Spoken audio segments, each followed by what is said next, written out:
successful ones have been obviously the strict press, which has just come to brute strength. Number 8, lane 1. We are off. All our athletes want to monster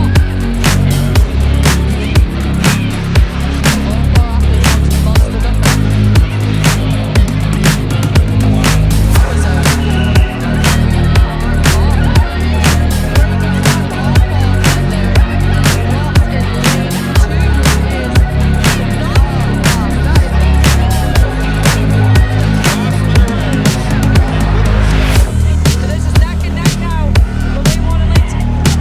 Finley with a sub 40-second time. I know. I was not able to see the stage side.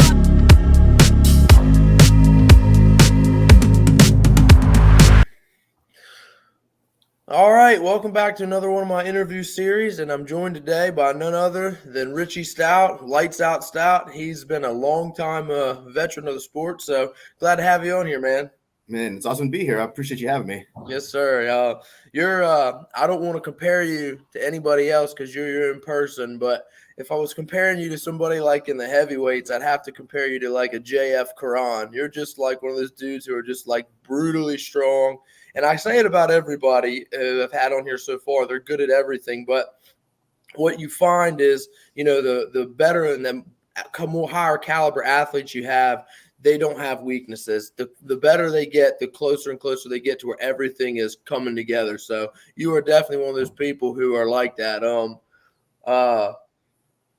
Going into when I kind of first found out about you, you were kind of one of the earlier guys that I even knew about because, see, you were making the final at OSG for years. How long have you been doing that?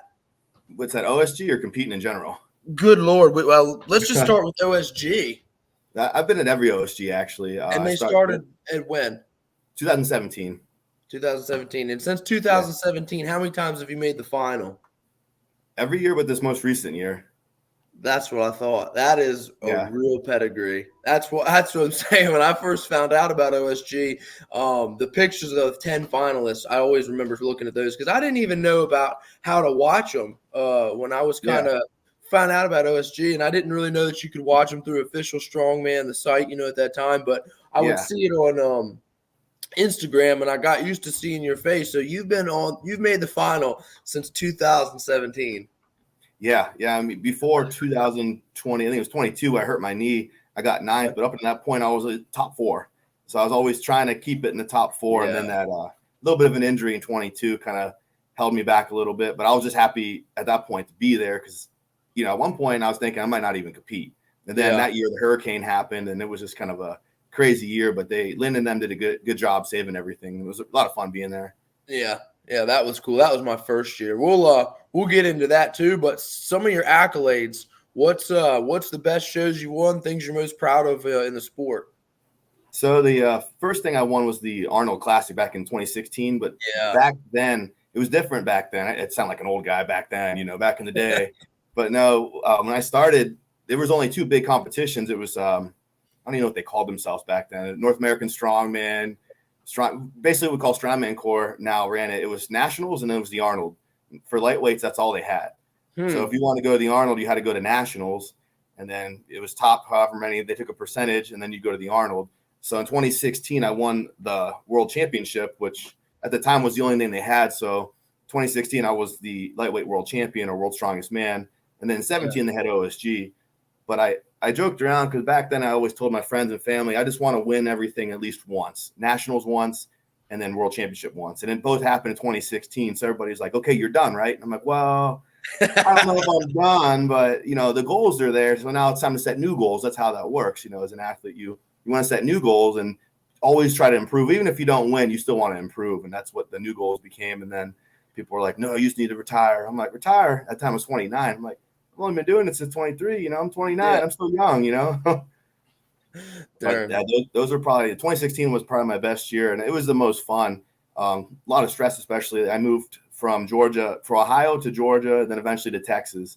So a lot of different training areas, and I came over in Florida at the end of 16. So a lot of jumping around, but a lot of fun just training new areas, and then learning how to adapt and adjust, not just in life, but sports, life, everything else that came with it. So I made it a challenge, but I met a lot of great people along the way, and still friends with a lot of them now. So that was probably my favorite year, just because all the adjustments, and obviously there's a little success too in sport. But just meeting some great people that's what makes it really fun. I couldn't agree more. The people that you meet, it's really a cool sport for that. It's a everybody says camaraderie or this and that, but it really is true. And you've got guys that are at the top, and they come up to you and just talk to you and kind of take you under their wing. 2022, Dean McVie was kind of like that for me, and then last year you were the same way. Right in the beginning, we were talking, and I don't know, it's just different when you meet guys that are that caliber and they're not so stuck on themselves and just genuine and talk to you and try to help you. It really gives you a good outlook for the sport, and you're definitely somebody who is like that. Because last year I had a really good time, and honestly, you helped me with that because I was watching what you were doing, trying to see this and that, and it just made my year last year better as well. So I do want to thank you for that too. Oh yeah, absolutely, man. It was fun for me. It was good to catch up and just kind of talk to everybody, and it's always great. I mean, it's great to see everybody and just meet up, and it was a lot of fun. Yeah. Well, okay, good deal. So we can go a whole bunch of directions from this, but I'm just going to back up and we'll just start kind of from the beginning. So young life for you growing up, what was that like? Where did you grow up? Did you have any siblings, play any sports, kind of stuff like that? So yeah, I grew up Northeast Ohio. I have a twin sister actually. So my sister and I, we both were in the sports growing up. We had a lot of fun with it. We played a little bit of everything. But yeah, growing up in Northeast Ohio, it was a little different, a lot of fun. My sport that I got into in college was lacrosse. So growing up, I was baseball. I played football, a little basketball, track and field. And I got into high school, I just kind of stuck to baseball. And then in the summer, I kind of messed around with lacrosse, but there's nowhere to play. So I just kind of did the normal baseball, football growing up. And then when I got to college, our school had a club lacrosse team, but they're very competitive because a lot of schools didn't have NCAA Division I team. So I was like, that sounds like a lot of fun. I've always enjoyed the sport. It's something new challenge. So in college, I played club lacrosse for a while. And then from there, I kind of needed something else to do. One of my buddies who played Division II football did a local show in Strongman, and he kind of was telling me about it, and he didn't really prepare for it. And he got third place out of 6 people, just kind of winging it. And I was like, you know what? That seemed like a lot of fun. So I started training with him. I met a group of guys. The one was a welder, and this was back in, I think, 2009, 2010. They had their own custom equipment, and it was kind of a niche sport at the time. And I was like, let me try this out. I got in a group with them and then tried, I think 2010 was my first competition, Pittsburgh Strongest Man.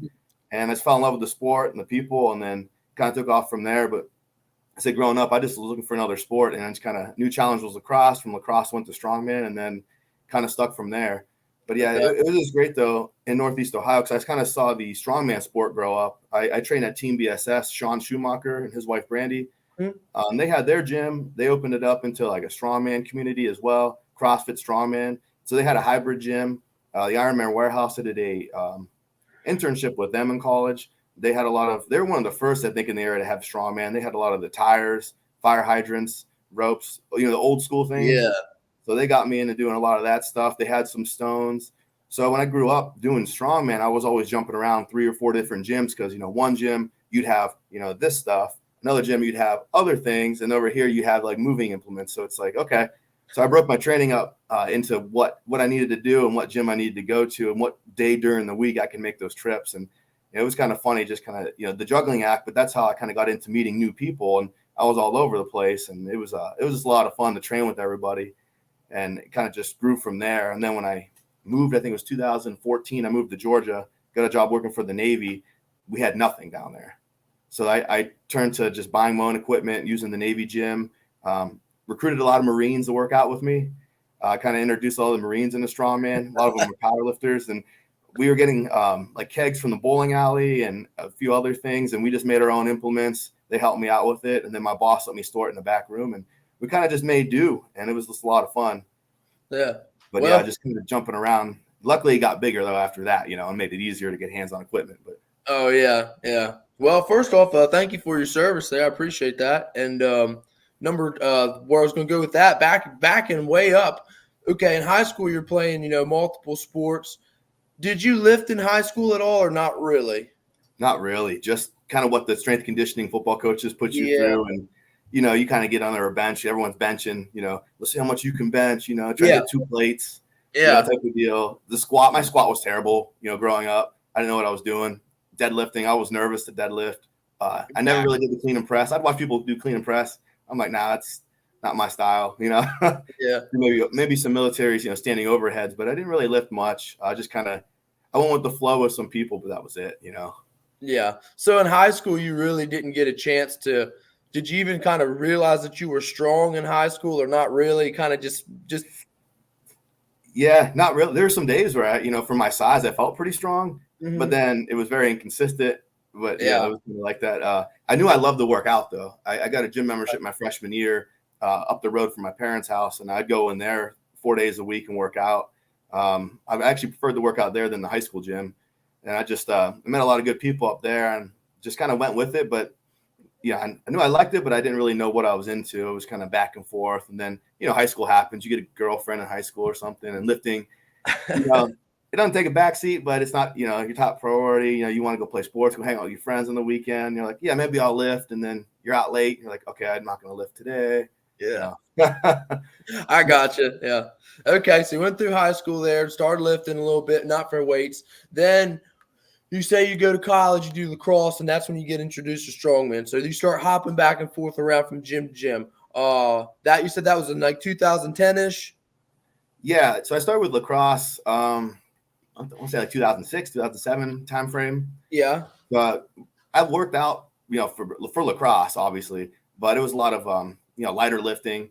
I wasn't really into more endurance lifting. Wasn't doing a lot of strength. I mean, some explosive movements, but I was a goalie, so I didn't run too much or anything. It was a lot of sprints.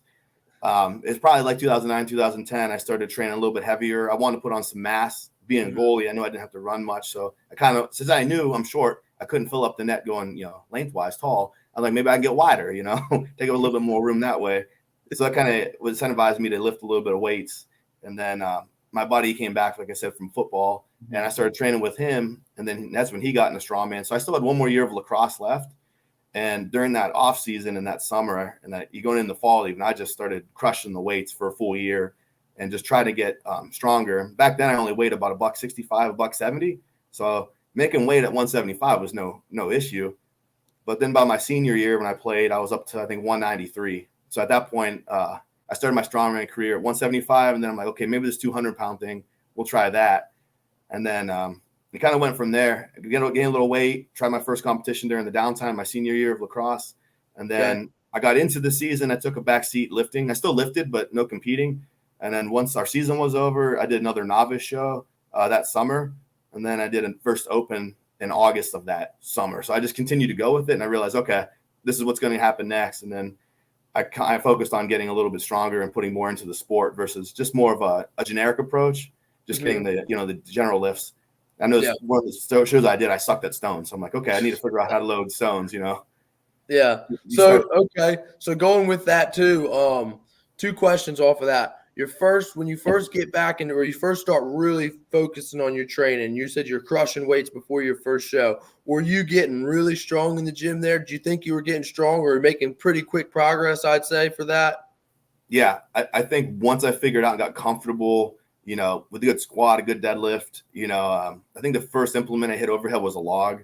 I just started feeling more comfortable. I started getting the technique down. I had some other guys, as I mentioned, that had been around. They had done a few shows before, kind of teaching me a few things. I was like, okay, I'm getting the hang of this. I know what I need to do. And I started feeling it. And I'm like, okay, this is good. I knew it was there, but I didn't know the potential yet. I was still like, because I trained with some big guys, and they kicked my butt for a while, Yeah. So you did that, and then obviously you said, well, I want to try this, and you do your first show. So how did your first show go? Yeah, it went good. It was a lightweight 175 novice show. Yeah. The weights, I knew I could do all the weights, which I was happy about, but I wanted to kind of feel it out, see what was good, what was bad. It went really well. I think the log, I forget how light it was, but I remember I hit 10. I was really happy about that because I was only doing 6 or 7 in training, so I PR'd in that. The deadlift was real light. It was, I think, 315 for reps. I think at the show, it was touch and go, so you can go quick. I hit 20 reps on that. Farmers, which I realized I was actually pretty good at farmers. The moving events were kind of my bread and butter then. I was like, okay, that went really well. It was one of those you had to go down 50 feet, go around a cone with the farmers, and come back. Start learning how to turn. That was fun because the first time I did it, I was like, holy crap, this is this is hard. It crossed me up the first time I did it, and I was, started at one lane, and I was like over there, I was like, oh man. My buddy warned me, but he knew it was coming, and I was like, okay, I'm gonna listen to you guys a little bit more now. Yeah. But I forget what. We had to do like a keg race medley, so that was pretty fun. So I kind of learned a little bit there, but it was a basic show, but a lot of fun. Like I said, I knew there was a lot of improvements there, but I knew I could do something with it. I just didn't know how far I could take it. But at that point, it was just for fun and kind of a learning process. So you went away from that show thinking, I definitely want to do more of this. Yeah, I did that. That was the fall of 2010. I knew I had one more season of lacrosse coming up in the spring. So I continued to hit the weights, but I didn't want it to get in the way of the season because we had a good team coming back. So I knew we had a chance to make the playoffs again. So I still lifted, but I had to take more breaks. And then when the season ended, I did another novice show, but I was up a weight class now. I'm closer to 200. And at that point, I didn't know how to cut weight. So I said, I'm just going to go up. So I did novice 200, set a lot of PRs, but I actually finished third in that show. So I was like, okay. And the guy that beat me, he was one of those guys where it was a local show. His buddy was competing in the 200 open, so he went 200 novice. They both just wanted to win, but there was no way, shape, or form that he should have been in the novice. He just basically would watch me go, and then he would do 2 more reps than me or 1 more rep than me and just stop. And I was like, this guy he's just kind of, okay, I'm going to go open next time. Because I just got, I got frustrated. I was like, you know what? I'm just going to go open. That way, we'll see what happens. And I can really see what I need to improve on. So I did that, went to an open, I think 2 months later, and actually competed against one of my training partners. And that was a lot of fun because he's really good. And we went back and forth. And then I ended up edging him by 1 point. And it was he was kind of mad at me. He was happy for me, but mad at me because he'd been training me as kind of like his protege. And now he's like, I got beat by you. That wasn't supposed to happen this quick. Yeah. And I kind of chalked up. I joked with him like, there was a yoke and there was a farmers. Those are 2 of my best events. And then I beat you in the press, but then you killed me in stones and, tire flip. So, we won our good events. It just so happened the 5th event was one of my better events. So that's the only reason why I won. And he was like, yeah, okay, that makes sense, You had to kind of make it lighter for him, not quite so heavy to take that loss. Yeah, we met in the middle, and then we're like, okay, it was a 200-pound class because he was a 175 guy at the time, like a natural 175 guy. So I said, I have 15 pounds on you too, so that's the other thing. So make it feel a little better. Yeah, he was like, try to make weight and come down to my class, fat boy, we'll see what happens. And I was like, I don't want anything to do with that. Yeah, 15 pounds, and you're the fat boy too. Yeah, that's funny. They're good guys. I said they crack me up. I still see him when I go back to Ohio, and we joke around about a lot of it now. It's one of the things he still brings up to me. I'm like, all right, we'll let it go. Yeah. Well, it don't matter. It doesn't matter, what you're doing. If you're a real competitor, you hate to lose. I mean, honest to goodness, it's almost like you hate to lose worse or more than you like to win. I mean, it's just a terrible feeling to lose. So I've been feeling that for quite some time in Strongman. Yeah. I mean, like you said, it's more or less, if you do the best you can, it's like, okay, that's all I could do. I do what I do, but I know what you mean though. You get a friend or someone you really want to beat, and it's just like, like I'm happy for you, but I really wanted that. Yeah. Well, to me, it's I've always kind of been younger. I was the younger brother, the younger cousins. I was always kind of the younger guy. So it's like everybody that is just as the sport's grown and as I've grown, it's just taking out my brother, taking out the older kids at church, taking out, the kids at school. Yeah. It's just literally, and then, all the way to the open. I mean, it's just always, my brothers have just gotten bigger. Yeah. It's funny you say that because I have a younger brother, 7 years younger. He's in the Air Force, and he tried to compete a little bit. And at one point, he looked bigger than me. Like, he puts on growth a lot faster than I do. I always feel like I got to put in more time and effort. I feel like he picks things up a lot faster than I do. So he did a couple shows, and he would just pick it up and go with it. And I'm thinking, it took me 3 shows to figure out how to get to this point. And you're already there. I'm like, man, I can't stand you. I'm like, man, no. Well, he did well, but I was happy for him. But I'm glad we never really had to compete against each other. So I want to, Then see, that competitive side would come out. Yeah, then you'd be feeling like Luke Stoltman and Tom Stoltman. Boy, I mean, everybody. Luke is so good, and a lot of times he gets put to the back because how good Tom is, But I mean, it's just what it is. Luke, though, is having a great run, but it doesn't matter. We're not talking about him right now. But, yeah, you said your little brother puts on muscle better than you do. If that's true, he must look like a tank because you're the biggest 175er I've ever seen. I've always tried, after making that weight cut, like, let me get this back, but growing up with a lot of those younger guys, I know like John Adams was a guy a little bit taller, but he always was shredded, cut, looked big. I'm like, all right, I got to look like John, shorter version of John, trying to get all yoked up, like, at least if I don't win, I'll look good, Yeah. No. At 2023 last year, you were by far the biggest under 80 guy there. I mean, no doubt. And it was so funny. We'll get into this too as we go on, but just real quick, a conversation we had when we were there. You said it was the day, it was the final. It was the day of the final, and when you missed out by like a point or however it went, but you struggled so bad, you said, during that weight cut, and then the final day when you weren't able to compete, you said, well, I feel good now, and you were so filled out and full that day. I was like, yeah, I bet you do feel good today. Your body finally got all its fluids and everything back. I mean, you were huge at that. I mean, and Dean's a really, really jacked under 80 guy. Oh, yeah. He's got just about as much muscle as he can put on his frame. But my gosh, I mean, you were really big for an 80. I mean, like the biggest one there for sure. So if your little brother puts it on easier than you, he must be a real hawk. Now he does, he can lose it too real quick. That's the other thing I'm jealous of. I can't lose it quick like he does. He can go back and forth, and I'm like, man, I wish I had that skill. I'm like, because when I need to lose weight, my body goes into the opposite mode. Like, no. And I'm like, come on, like we gotta get there, Yeah. Okay, well, keeping on with what you're saying. Okay, you moved on to the Open, you beat your buddy, and then you just keep hitting contests from there, or you go in the military from there? Kind of what's your next path, your next steps? Yeah, so I continued. So I just worked for the military. My brother's in, but I never was. I've worked for the Navy for 9.5 years. I work for MWR, so I work with all the Navy and their families. Right now, what I do is I get all the ships, their gym equipment, and I outfit them with that stuff. But before I got into that, though, I was still up in Ohio, just doing a bunch of open shows. I had the opportunity to go to nationals 2011, 2012, but I just felt I wasn't there yet. I could tell there's still some skills. I was winning a lot of open shows, but it was a lot of local, same guys, I'm beating the same people. I wanted to travel a little bit more, meet some new guys. And I think the one guy I was supposed to compete against back then was Dan Falcone, who was a really good 200. And I went to the show in Eastern Pennsylvania, hoping to see him, and he bailed out. So I'm like, man, that was my measuring stick. And I don't think I would have beat him. I'm pretty sure I would have lost, but I want to see how close I was to that national level, because I think Dan at the time was top 3 in the 200. So I'm thinking if I can get close to at least hang with this guy, maybe I'll go to nationals, but he wasn't there. So I was like, all right, I'll take another year to get better. And then finally in 2013, my buddy Chris, who I competed with, we both decided to go to Denison, Texas for nationals for Strongman Corps, or whatever they're called, North American Strongman is what they were at the time. So 2013 was my first trip. I went 200. My buddy went 175, and that was a learning experience down there. I went down there, went 200. I think I almost won the frame carry. I got second in the frame carry, so I almost won an event. Feeling pretty good, because I knew I was good at moving events, but how good I wasn't sure. Go to car deadlift. Okay, I've been doing good in training.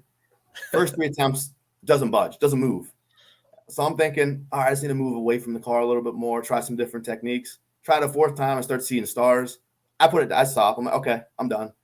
So I go to untie my shoes. I lean forward, and then I feel just, stiffness in my back. I'm like, oh no, I think I hurt myself. So I go have a back strain. Next event is a 3 keg load into a wheelbarrow. Then you have to bring the wheelbarrow back 75 feet. My back was so shot, I could not lean forward with this wheelbarrow. I went maybe half the course and had to stop. So I was like, okay, injured, 2-day competition, 7 events.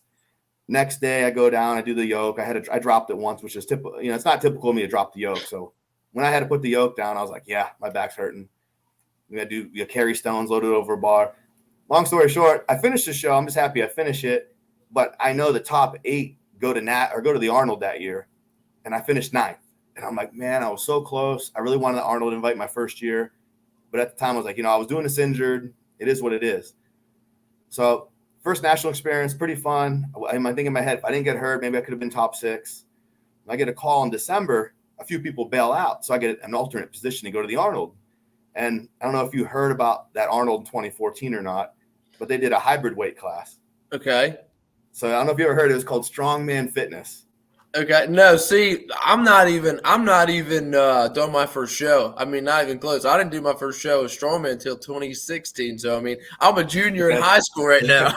Okay. I'm not trying to not my age or anything, but I'm still only in my 30s. I'm just saying this as a joke.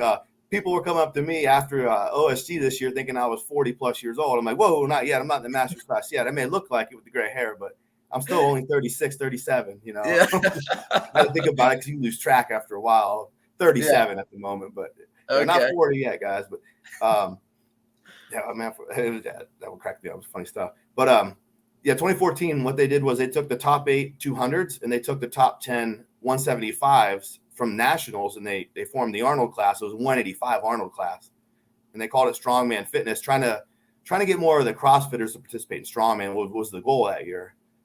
So I went in as an alternate 200-pound athlete, and my first weight cut was down to 185. So at that nationals, I realized a lot of the guys that competed against in 200s, they're cutting from 220, 215. Mm-hmm. And I walked in at 195. I walked in with my shoes on, just kicked my shoes off, went in fully clothed, weighed in 195. And no big deal. But then I'm realizing most of the guys my size are cutting down to 175. So I'm thinking, how you guys doing this? Like, what kind of magic do you guys have up your sleeves? Like, I was totally unaware of how to cut weight at the time. So for me, going 195 to 185 was hard for that show because I didn't really know how to do it. So I talked to some wrestling coaches and a few other people, learned how to do it. But I went to the Arnold that year in 2014, and last event, I'm kind of hovering around top 4. Top 4 at the Arnold, you get to go to the finals. So it's my first year ever in this hybrid weight class, and I know you're an alternate. As an alternate, and you come in and you're hanging with these guys at top 4. Yeah, and I'm thinking ahead. I could probably do pretty well because I was a lighter 200 because I was only 195, and these guys all had to cut from like 210, 215 down to 185. I think actually back in the day, Zach Hatch competed at the show, and that weight cut killed him because Zach's a big boy, especially now. I mean, he's huge now. Mm-hmm. But Zach cut down to 185 that show, and I remember just going over to him, like trying to help him up after weigh-ins because he just looked like he was going to die. And I've been there before too, cutting down to 175, so I get the pain, But I mean, there were some big guys that cut down that show, and that was their last big cut. So I'm pretty excited. I got killed by him at nationals. I'm thinking, okay, like maybe I'll be all right in this lightweight class. So I did good in the last event. I edged out some guy. I think he was from Norway or something like that. And then I find out I'm in the finals. I'm like, oh, no way, I'm in the finals. But then I'm thinking, man, like I didn't really train Atlas stones because I was just trying to get through the first 5 events, make it to the finals. But I was training logs. So the first event in the finals on the main stage was log. And I actually won the log at that time with a 290 log press. And it was one of the old oaken logs, like the wood logs. And I was you pressed 290 back then. Yeah. It was. I actually won that event on the main stage, 2014 290 log. You were the Zajurna Saviscus of the lightweights then, because that was the year 2014 when he crushed the log. That was the same year because I think they might have used that same. I think it was a big Slater log. It was a big oak Slater log. It was long. I mean, I never used this thing. I'm like, what the hell, is this thing? Yeah. I'm training with this, welded thing. It's like old. I don't even know what we made it out of. This old, welded log at my gym to this big wood log. I'm like, this thing's beautiful compared to what I've been using, But I was able to muscle out 290 that night. And then I was like, I won the event. Next thing you know, I'm in second place going into the finals. John Alderson's in first. And then I think Dan Falcone, I forget the other guy that was there. And I'm thinking, all right, just, at this point, though, instead of like hold on a second, I'm like, I'm going for broke. Like, I'm trying to beat Alderson and win this thing. I never thought I'd be in this situation.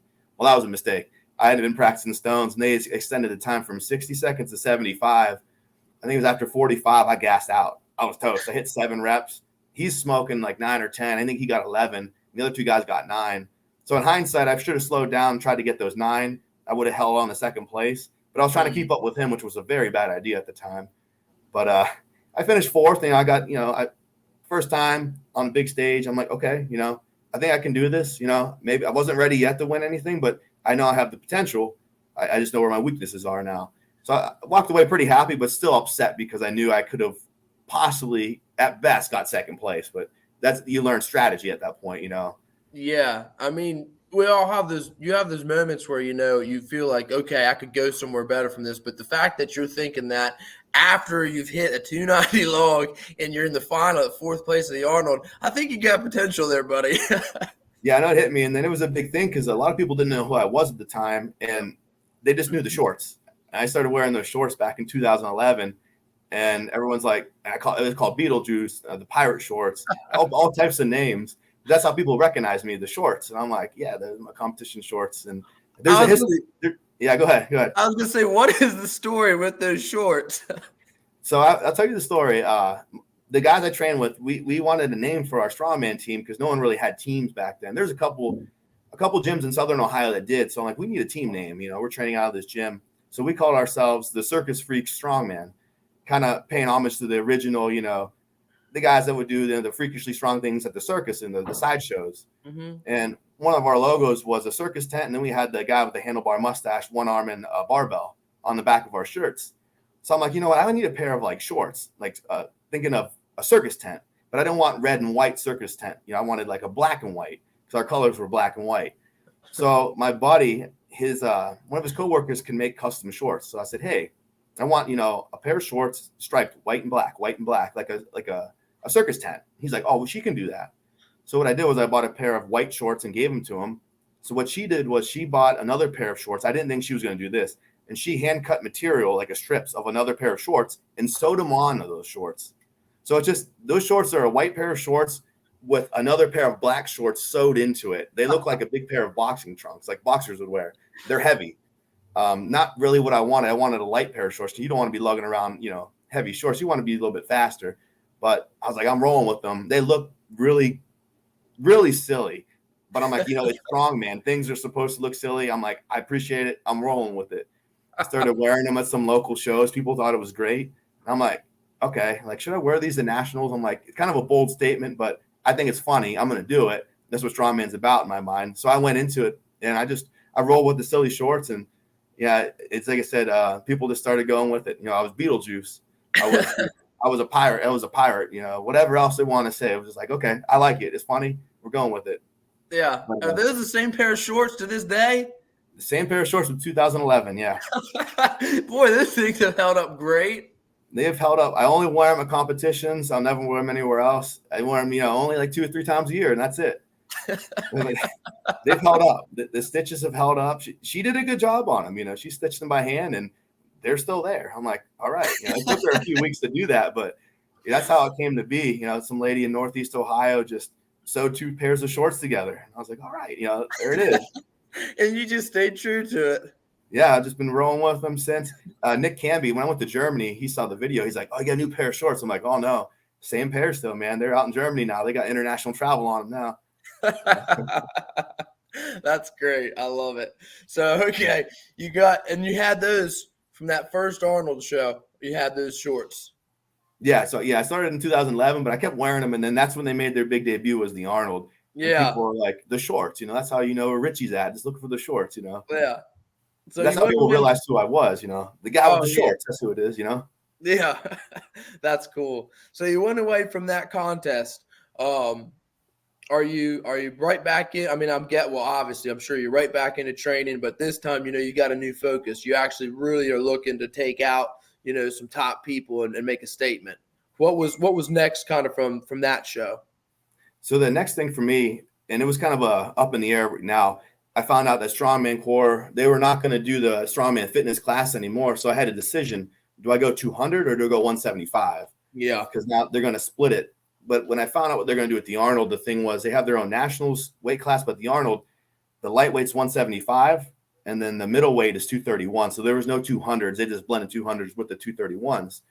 So I made the call to train lighter and start going 175. So what I started to do was a couple local shows where I had to make that weight cut to practice because I'd never cut to 175 in my life. It seemed like something that I could probably never do, which I knew I could, but I didn't know how to do it. So I started getting some coaching advices on how to do that from a lot of wrestling coaches, a lot of UFC fighters that have done it.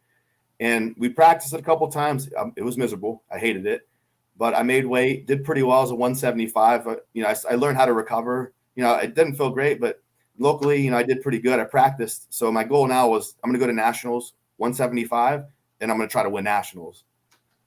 So So that was the goal. That's not what happened though. Oh, Lordy. Okay. So let's get into that then. You train for nationals and then you go to nationals. What happens? So I'm getting ready for nationals. I'm still living in Ohio. It's 2014. I get this job offer working at Sub Base Kings Bay as a personal trainer. So I'm like, okay, government job, working for the Navy, but I have to move to Southeast Georgia. You know, I'm never moved away from home in my life, but I knew it was a great opportunity working with the government. You know, you're a government employee. It's not a contracted position. So I'm like, okay, I'm in, you know, I'm going to take this job. So I think it was 3-4 weeks from nationals, I moved to Georgia, you know, and, you know, the stress of moving, trying to find a new gym. Where am I going to train? All that stress hits me. I finally settle in. I'm training. I'm now living in Georgia. I have 2 weeks till nationals. I messed up my water cut. You know, it just kind of got away from me. I didn't do things right. I get out to Reno, Nevada, and I don't make weight. My body stops, I think, 177, 178. I'm in the sauna, but I'm not sweating. And I'm all the way out in Reno. I'm stressed. You know, I'm with a couple guys who are watching over me, make sure I don't pass out in there. But they're like, Richie, you've been in the sauna for 2 hours and you haven't lost weight. Like, you're not even sweating. So I made the decision, I'm just going to call it. And then I'm going through my mind, like, what did I mess up? You know, and I messed up the water cut. I didn't put enough sodium in, so my body just stopped sweating it out. You know, I didn't sodium load correctly, and I didn't take enough water in. It was just, you know, it is what it is. You learn. So that year, I'm kind of mentally out of it. You know, I go to the first event. I think it was a press implement or press medley. I hit the first implement. I missed the axle, so I zero the event because you have to hit the first two to get a point. So I start off with a 0. So I bumped up to 200 again, and I'm kind of out of it. I'm kind of just like, I'm done. You know, screw this. So because you didn't make weight, they still let you compete just in the weight class above that. Yep, I had to go up. That's how that worked. Okay. Yep. So I start off first event, 0 it technically, and then next event's a 700 yoke. And one of my buddies from Ohio pulls me aside, and he kind of gives me a good pep talk of, hey, you're better than this. I don't care what happened. You'll learn. You'll recover if you want to. He's like, it's on you to do that, though. You can pout all day long and make nothing of this trip, or you can rebound, try to get in the top 10, and get your head out of your butt. Mm-hmm. And I just looked at him. I said, you're right. You know, things happen. That's life. You know, you have to overcome. Got second place to Brandon McDonald in the yoke carry on that. And I was like, okay, I'm back in it now. Car deadlift, kind of the same implement I zeroed the previous year at nationals. I think I got 8 reps on that, and I beat a few guys out. I'm like, okay. So I ended up finishing, I think I finished 8th that year. Actually, I placed better in 200s, and I zeroed the first event. And I'm like, okay, that was pretty good. But at that time, I missed the Arnold because I think only top 4 went to the Arnold. But at that point, if I would have made the Arnold, I would have had to go up to 231 anyway. So kind of bummed out, though, because I know my goal of winning the Arnold's not going to happen now. The 2015 Arnold's going to be a wash. I'm not even going. So that was a tough thing to go through. I was pretty bummed out about that. Having to watch the Arnold or see the highlights of it, knowing that the year earlier I was on the main stage and this year I wasn't even there. Mm-hmm. It bummed me out pretty big, but I kind of learned, you know, that's life. What are you going to do with it? You're going to get back up and you start punching back, or are you just you're going to pat about this? So I said, okay, you know, I need to get this weight thing done and kind of figure everything out here in Georgia and see what happens next year.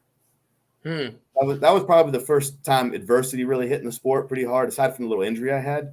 But man, going all the way out to Reno, that was a bad feeling, going out there and not being able to compete really, and you're not in the class you wanted to, and it just it kind of hit hard. You know, it was tough.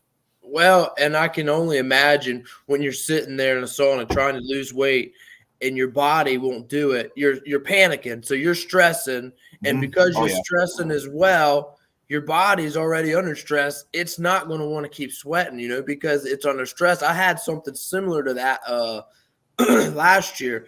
It wasn't not that extreme, and I was home. I hadn't left to go weigh in yet, but you know, it gets tight at those last couple pounds. If you don't have it quite right, I'd love to get in later too about how you take your approach to you know, sweating out and doing your water cut and everything like that. We'll get into that from there. But you said, you know, dealing with that adversity was hard. And then, you know, you had the Arnold, you were so close. You were thinking about, okay, you've got a whole year to go through. You know, people don't realize that if you don't make it 1 year or you have a bad outcome, it's not like, oh, I'll jump right back on the horse and fix it. You've got to go a whole year of committed work.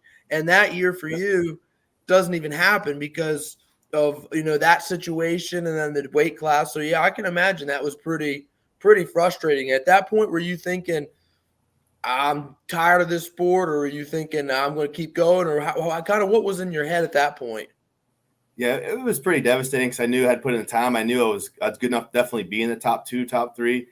I just kind of took a break. I knew I wasn't done with it, but I needed to kind of get over it and get that fire back. And I think once I started watching people on social media, again, and social media back then was a little bit slower, but I saw training videos of people. I saw, what they were doing, and it kind of lit my fire to be like, okay, that's going to be me next year. Nationals is coming up next. That's going to be me. I'm going to be there. I'm going to be posting about what I'm doing. And it relit the fire. And then, I knew Nationals was coming up again October of that year. So now it's March. And I'm like, I'm ready, But I kind of took that time off, got healthy, learned some things, put more time and effort into the weight cut, like the process, the science behind it. And I did a lot of research, honestly. I took that time to research because I realized the physical tools are there, but, I need to get the mental tools there and then this water cut, because a lot of people forget that first event is your weight cut and then your recovery. That's always event 0, I say. And that's, when I was always doing 200, that was never a problem because I walk in at 195. I knew I was going to make weight. Now it's like you have to make weight and you have to realize the stress and mental approach to it, because it does take, you were saying, you stress yourself out. I mean, that mental, you can get to in your own head when you're cutting that weight and start thinking about, I might not make weight, and then your body's stressing and you're not losing. So just being able to be calm and knowing, hey, I did all the things right. This is going to happen. It's going to work. And then once you make the weight, here's what I have to do to recover. Make sure you hit those time windows properly so you can peak close to optimal when you actually start the competition. So, and you got to remember too, as you touched on a good point, waiting a whole year. Back then, there was only like 2 opportunities. Like now we have OSG, we have PSL, we have the Arnold, you get Strongman Core, USS. Back then, it was Nationals and the Arnold. So, I knew there was nothing else to jump into. There's local shows, but that's it. The big shows, now I have to wait. I couldn't jump into another big show because there was none at the time. We're talking 2015. There was nothing else going on. So that made it even worse. But I think that made me hungrier because you couldn't just turn around and focus on something else. You had to sit there and think about the pain, the suffering, and how much, do you want this? Because you only have one chance at it now. Like you got to make it right. Yeah. And if you miss that, that's it. Like you said, you don't just hop to this show to requalify. It's funny too. During this time, I'm obviously younger in high school, but I'm looking at, the national, that was like the big thing. But during that time, nationals was like, that was the thing, I mean, it was like if you got to nationals and you competed and really the weights that you're saying all the way back then, this is ridiculous. Some guys I've had on here talking about the weights are a lot lighter. You're talking about a 700-pound yoke. You hit a 290-pound log. Like that would be incredibly competitive today. I mean, that's what we're doing right now. So, I mean, everybody always talks about the evolution of the sport. And yeah, there is. People get technically better and this and that. But, like, you've been brutally strong for forever.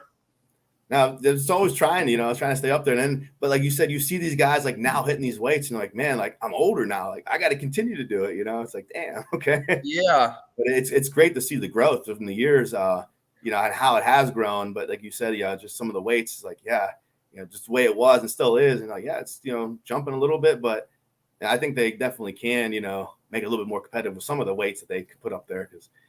But back then though, like you said, hitting like a 290 log was kind of like, wow. But I think the year after, when I didn't go to the Arnold, I think Quentin Zambon set the bar even higher at 175. I think he hit a 305 log. And I was like, hats off, sir. Like, that was awesome. And Quint's older than I am. So, when he hit that at the time, I'm like, dang, okay. So 305 is the number. I'm still like thinking 290. I'm like, dang, okay, this guy's got it, That probably would have been the world record back then, correct? Yes. Yep. Yeah, he had the lightweight world record. Because the world record now, is it 150 kilos, 330? Is it even that? I don't think so. I know the axle might be a little bit lighter. The axles around. I'm telling you, you guys were strong. You guys were really, really strong. And I do have a question too before we keep going with this. Saying your age, would you say, as you've gotten older, you've continued to get stronger? Is it the recovery that's harder, or would you say that, what age would you say that do you still feel like you're still getting stronger? Oh yeah. Yeah. My deadlift, I feel like my deadlift's been getting stronger. My overhead definitely has gotten stronger. I know my axle, out of the rack. I mean, I hit 350 last year out of the rack. You know, I didn't clean it, but I was able to hit 350, and I was like, all right, that felt pretty good. And I never thought I'd be hitting that. So I'm definitely getting stronger. The recovery part's a big thing because I notice now, if I don't do the recovery I need to do, the probability of injury is obviously going to be higher. And things have happened. I'm injured currently, unfortunately. I had to drop out of my next show in a couple of weeks, but that was a freak accident. But it happens, But back then I could probably get away with a freak accident and just a little bit of a scare, But it definitely is the recovery, I would say. It's just, man, like little things get to you, and if you don't take care of those little things, they'll turn into big things. Compared to what they used to, for sure.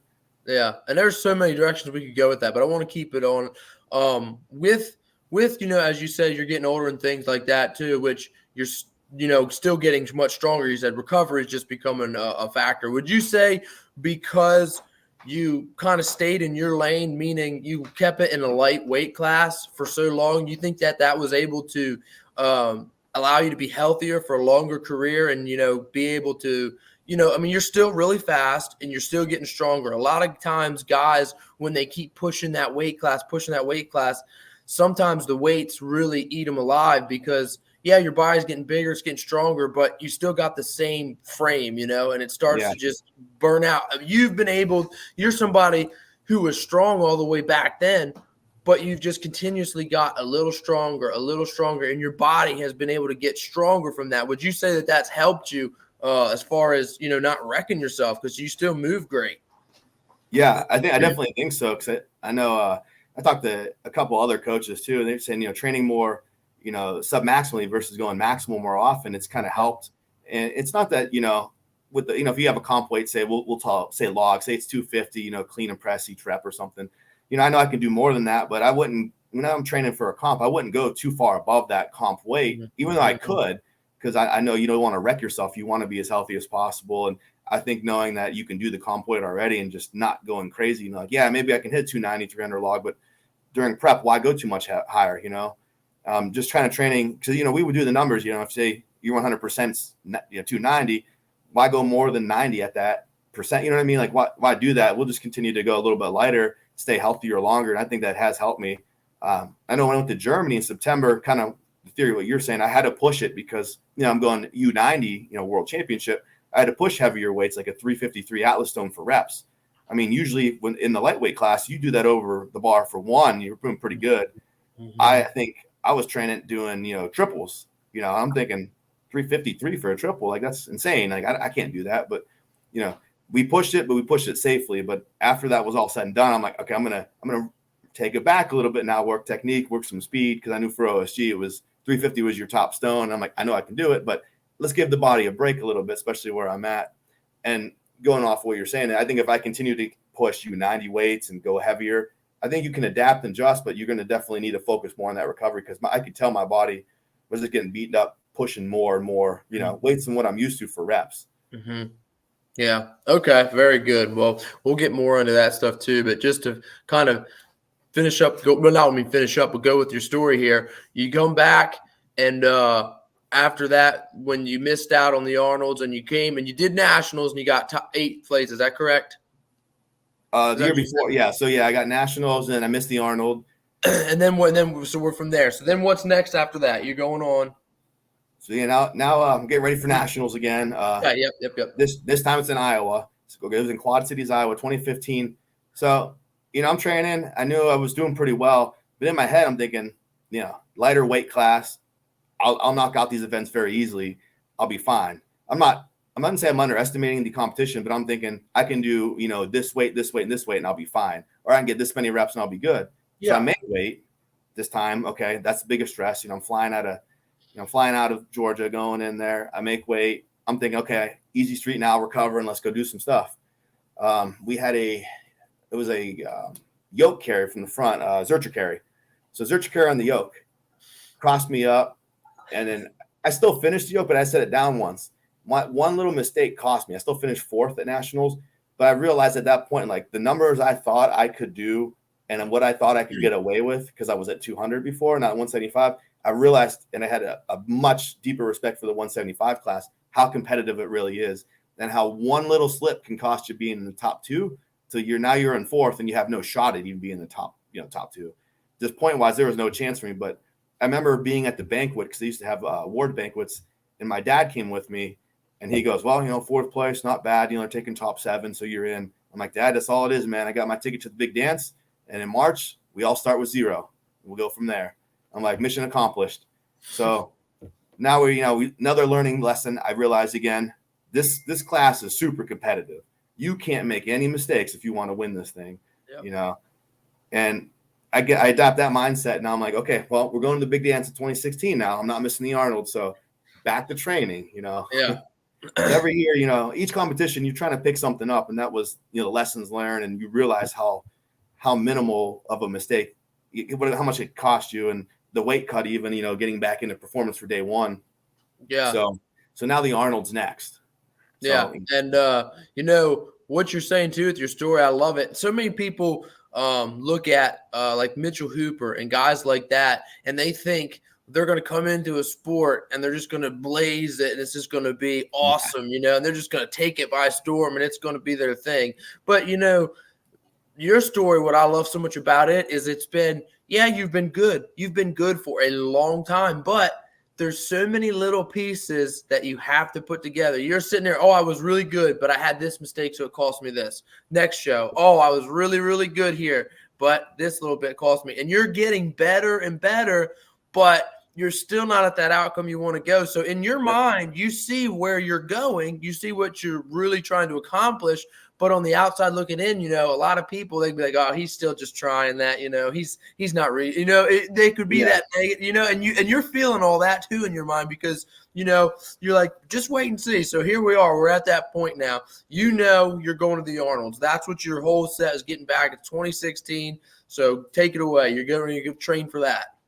Yeah, so I'm training 2016. Got some good events lined up. There was a frame carry, log clean and press for reps, my favorite overhead event. There was it was a 4-inch axle deficit deadlift. So, we're standing on these mats really high up. That was interesting. I knew I'm a good deadlifter, but I'm thinking this is an interesting event, and there's going to be a lot of injuries on that. That was the year they introduced the stone of steel as well to the main stage. Okay. So there were some interesting events. We'll get into that real quick too, the stone of steel. But so I'm training, and my last training session, I actually fly up to my parents' house a week early because I know the weight cut's going to be brutal. And I'm thinking if I can do some of it from my parents' house, because my parents live 2 hours from Columbus, I'm thinking that's going to take the stress down. I know the weight cut's going to suck, but I'll make the weight cut at my parents' house. We'll drive down the day of for weigh-ins. I'll already be at weight, easy day. And one of my buddies, he was a paramedic. He was going to come down and IV me. That was the first time I ever did that. So I'm like, okay, I have all these precautions in place. I'm ready. This is going to be the year. It's 2016. I'm like, this is it. I got everything ready to go. But my last training session, I'm not too far from Youngstown, Ohio. Mike Bartos has his own gym, and he's the creator of the Bartos equipment. So it's his stone. Never touched an Atlas stone. Now, at this point, I'm already done training, but I wanted to go see the stone and get my hands on it before, the comp. So I go over there. We load up. I mess with it. We load it up. I pick it, and I do 1 rep with it's a 275 stone of steel. I go, okay. Now I know mentally this mystery object, I'm going to get it. I don't know how many reps I'm going to get, but I just did it, and I've already started my weight cut, and I'm already kind of fatigued. My carbs are low, and I just did 1 rep with comp weight. I'm good. So that mental barrier is gone now. You're good. So I make weight. I get down there, do the recovery, get an IV for the first time. All right, day 1, here we go. I'm feeling good. Log press is first. You always that first event, you just want to get the jitters out of the way. Mm-hmm. It's 270 clean and press every rep. Training, I've been doing 3. So I paced myself. I get that third one. I still got 30 seconds. So I'm like, take a break. This is where I've learned, pacing. Take your break, take your breath, come back with 15 seconds, get that 4th rep. And I think the leader time had 4. So I'm like, just get your 4th. You're good. If you get a 5th, that's a bonus rep. But you accomplished your goal. You tied for first in that event. So I get that 4th rep, and I still have 8 seconds. So then I just go, all right, just wing it and see what happens. I lock out that 5th rep, I think, with 2 seconds left, get the down call. I win the first event with 5 reps, 270 clean and press. I'm like, okay, PR. I won the event. I'm like, I'm in good shape now. Now we got a 600-pound frame carry with a Beast Metals frame. It's 50 feet. I'm good at that. So I'm watching everybody go ahead of me.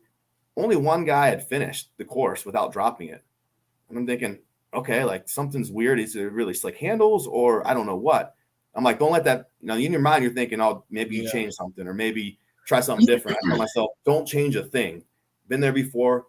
Do what you've been doing. Chalk your hands, get your same grip. Don't try anything different. Pick the frame up, go straight down, done.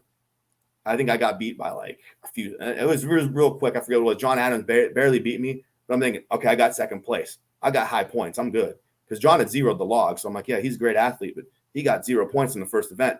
I'm looking good. So now we have this deficit deadlift. I'm watching like, some of these great deadlifters only get 2-3 reps. And I'm going, okay, like, again, you're like, don't psych yourself out. Just do what you've been doing. So I adapted a wider stance for this event because it's kind of like a squat stance because you have to get really low. And my hips are kind of tight. So I'm like, get your feet wider, go get it. So I knock out 5 reps, get second place in the event. Now I'm going, dude, this is going great. Like, I'm feeling great now. We had a little medley. I think I got 4th or 5th in the medley. So we got Saturday off. So I take the day off. We compete a Friday and Sunday. Go to the main stage, and we have the Bartos stones of steel. First 2 guys go. They couldn't pick it. They got 0 reps. I know I'm going to get a rep, so I'm feeling great.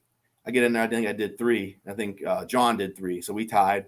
So I'm going into the finals with a 1.5 lead. And, with 4 people, I have to kind of make some big mistakes to lose this thing. And it was a frame hold.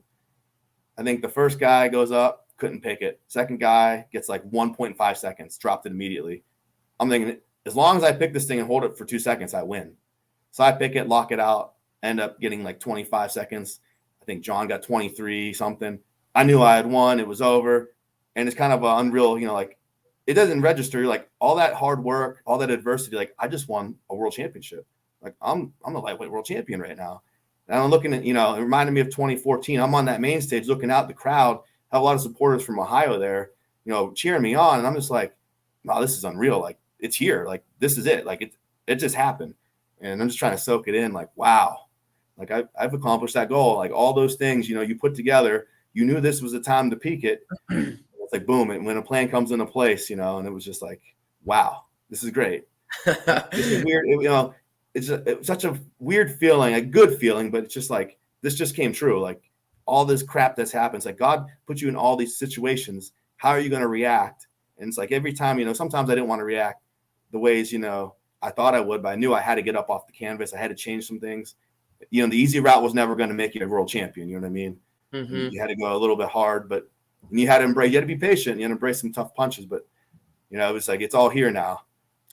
So when you accomplished that feeling, my gosh, I'm sure you had to feel like I don't know, just a wave of almost relief too, because you not only did it, you're trying to feel. You're like saying about feeling. When did it actually set in that you were able to embrace the fact that I won? And like, was it a couple days later? I mean, when did you actually realize like be able to actually appreciate it? I think it was later on in that day or the next day. Okay.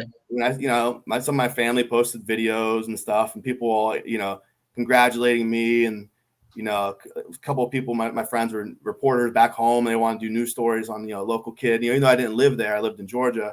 I was just like, wow, this is real. Like this happened. And yeah, it sunk in then when I started hearing it from other people, the outside sources, and people who were supporting me. Were kind of making, not to make a big deal, but they were really excited for me. And I was like, wow, that just happened, like, wow. And I got back to, the Navy base and people were celebrating. And I was like, man, this is crazy.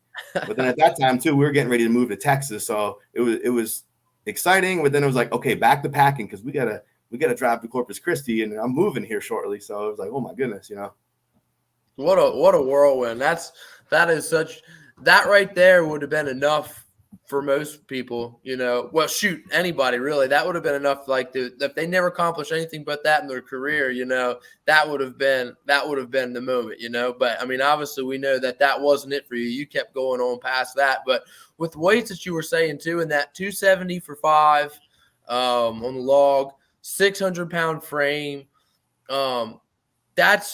that's absolutely ridiculous. That's in 2016. That's why I can't believe these weights that you're hitting back then, because everybody keeps talking about the evolution of sport. There is, in some things, but I'm trying to think of guys at the top level right now who could hit a 270 log for 5.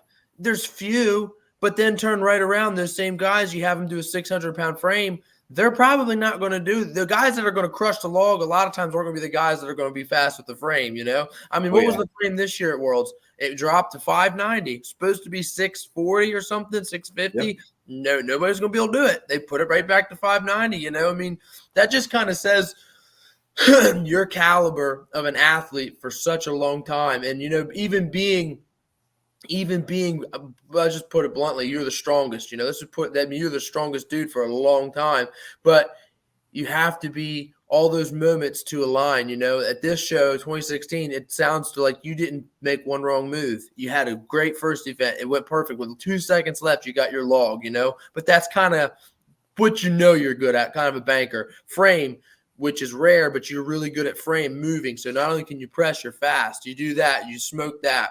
You go on through there, the stone and steel, you know, you got the deadlift. You just were able to be consistent on all those things. So, you know, probably leading up to this show too, you're not having every show where it's perfect. Very rarely do you ever have a show where everything goes your way. And, you know, being able to kind of be the strongest, but then have the stars align too for you to have a good day. It just allowed you to shine through on the big stage. So where it really counts.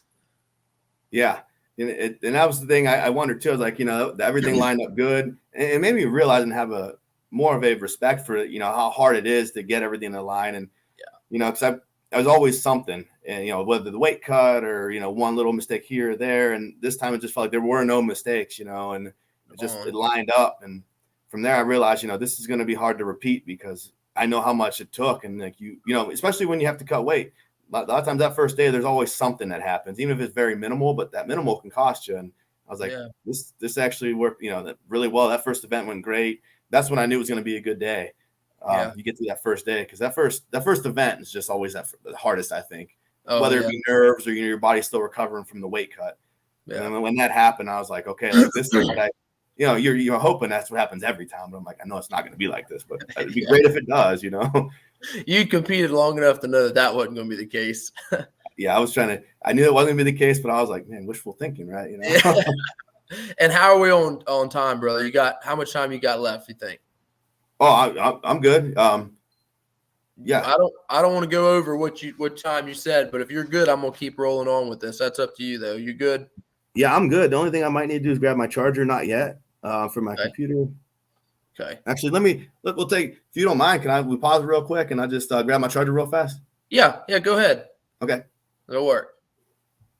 All right. Yeah, sorry about. All right, we're back here. Rich and I were just sitting here talking about our faith and our belief in God and what He's done for us. So he's talking about some of the hardships that he's gone through, you know, kind of off camera with some of that. But basically, you know, just talking about you know, it's better put it short. Just thankful for allowing God allowing us to do what we've done, and just, you know, giving us that peace, even though times get hard, being able to push through some of that. So that was really good. I appreciate you for that. But anything you want to touch on that before we move on, or are you good? I mean, yeah, let's touch real quick. Yeah, that's one thing I said, you know, a lot of those hardships, you know, I think when it comes to your faith, that God put these things in front of me. I think that's helped me become a better person to learn. You know, it just really kind of shapes how you are, you know, and you can take those lessons from sport to apply them to other things. And I feel very blessed that I've been able to compete in the sport still, and even at, you know, 37, still compete at a high level.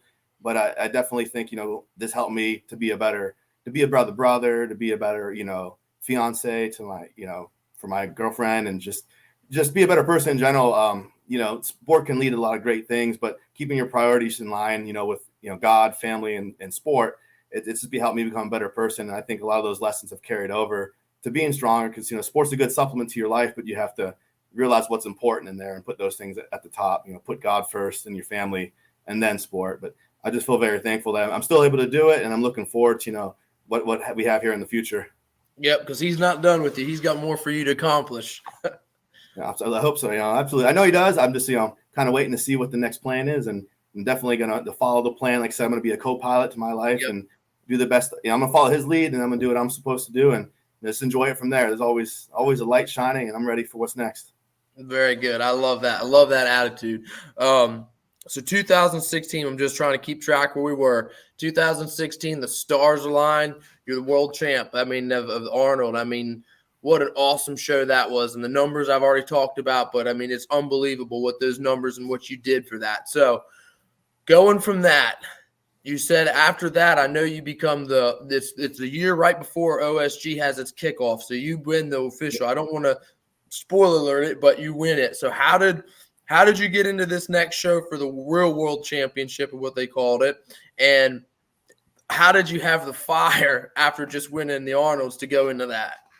Yeah, so next, was national. So I know I told you I won the same year. My goals were to win at the time world championship and national championship, because those were still the two biggest shows. So now October is national. So I'm kind of thinking, like you said, do I need to go to this? Because if you win at that time, if you won the world championship, you're automatically qualified. So I didn't have to do nationals. And I'm thinking, I'm up in the air. Do I want to do this? I just moved to Texas. I have a lot going on, but we settled in, and I'm thinking, okay, it's May, June. I got this gym I'm going to. These guys here, they're all motivated power lifters, and I'm kind of the one solo strongman there. I'm like, I can't not go to nationals, and these guys are motivating me every day. They're, I come in, I work out, and I see what they're doing. I'm like, okay, I'm gonna go to nationals. It's in Iowa. I'm gonna do it. And they help me out. Help me set the stuff up. So I started training for it. It was a little tough, I'll tell you. That Texas heat in the summertime, that gym had no AC. That was another learning experience. The first 2 weeks, I couldn't make it through a full workout. I was just sweat so much. I mean, I was dehydrated. My salt was just going right through me. So I had to learn how to adjust to that heat and how to pace myself and obviously hydrate a little bit better, So the training for that was really hard, but we made it through. Get to Iowa. Weight cut was pretty easy. The only stressful part of that was I flew in the day of weigh-ins, and that was a little scary, getting there and then just getting off the plane and just going, okay, like I hope I'm at weight. I was, but let's see. I've heard stories about people, kind of cramping up before or over on a plane, can't lose weight. I'm like, well, I was kind of at weight. Hopefully nothing crazy happened. I've had bad luck before. So now that's going through my mind. But I get off, I go to weigh-ins and 174.8 or 174.4, whatever it was, I'm in, I'm good. So that's off my plate. But then I'm like, hey, you got to start recovering now. So this is the first year I did an IV with it was a banana bag, it has a lot of the electrolytes in it. My body did not respond to that banana bag. So the first time I did it was just saline, like a normal saline bag, nothing crazy. I was fine at the Arnold. My body reacted, and it just made me pretty sick, to say the least. I don't want to get into details, but I got pretty sick, and it was hard to keep food and liquids down and in, and it was bad. So I get through day one. Farmer's walk goes really well. The dumbbell was a lot of reps. I think I got 13. But one guy got 15. I think, Pat Castelli got 14. And there's some high numbers on this dumbbell. I was only 120 pounds. And people were just killing it. And I'm thinking, man, I'm more of like a brute strength type of guy. I'm like, this conditioning stuff, not bad, but man, it took everything out of me to get 15. So I'm like, okay. Then we had a tire, axle bar tire deadlift. The tires were bouncing and shifting, to your right every time you'd come back down. So you're always shifting with it. I think guys are getting 18, 17 reps. I got like 14 or 15. So I'm going into day two now, kind of feeling sick. I'm in, I think, third place. I'm kind of like, man, like I'm kind of bummed out. I'm like, all right, but anything can happen. But day two was some bad events for me. It was a max distance. It was like a Who's the Fellstone, but it was a coffin because of the Halloween theme. So it looked like a big giant coffin, 300 pounds. We had to carry it max distance. So I'm sitting there. I still can't hold food down really well. I'm in the athlete warm-up area. I'm sleeping. I like this past year at OSG, I'm in there sleeping. I'm trying to keep fluids in. They're like, hey, you guys are going in 30 minutes. I'm like, all right, that's all I need to warm up. So I warm up real quick. I start picking it because it was picked off a box. So you don't have to pick it from the floor. I pick it, and I train my butt off for this event. I make it 304 feet with 300 pounds, which that was a PR for me. And then the guy that was winning, I think, dropped it at like 120. He made a quick turn and it was just an unfortunate event. He just lost it. It just slipped out of his hands. So he lost it. So he's down in the rankings now. And then the guy that was in second, he only did like 270, and I did 304. So now the points get reshuffled. I'm winning by half a point, and then I got two guys next to me losing by half a point. So like this first and two guys tied for second. So it comes down to this medley for the last event. And I'm like, man, I've been training my butt off for this medley. I'm like, I'm going for broke. I know I can do this. but it was 60 feet. You had to carry a keg, load it onto the truck bed. You had to stand it up, sprint 40 feet back, get another keg, same weight, load it on the truck bed, and then come back, pick up a stone of steel, carry it 20 feet, load it to the truck bed, hands off, time's up. But the way they had it lined up was it was 4 people on one side of the truck trailer, like the truck bed, and 4 on the other side. So to my left, I've got the guy in second place and the guy in third place, like right down the line, so I can see him. I'm like, this is going to be fun. This is what it's all about. You know, whoever wins this event's national champ. It came down between, you know, me and a guy actually who was right next to me, Devin Reese. We were both running. He was actually beating me by a little bit, and we both got that stone of steel, and I just picked it up and one motioned it all the way up, and I think he had actually dropped it, and I ran up, loaded on the truck bed, and then I looked to my left, and I was the first one to finish. I knew I won nationals. I went running off, you know, the field all happy, excited. But I think I was more happy with that one. I was happy I won, obviously, the way I won, because it came down to like the last event, literally. Like anyone could have won that, the 3 of us. Storming off with the win, but because I was sick, you know, I learned, again, another hard lesson. I was fortunate this time with a tough lesson that I was able to come away with a win.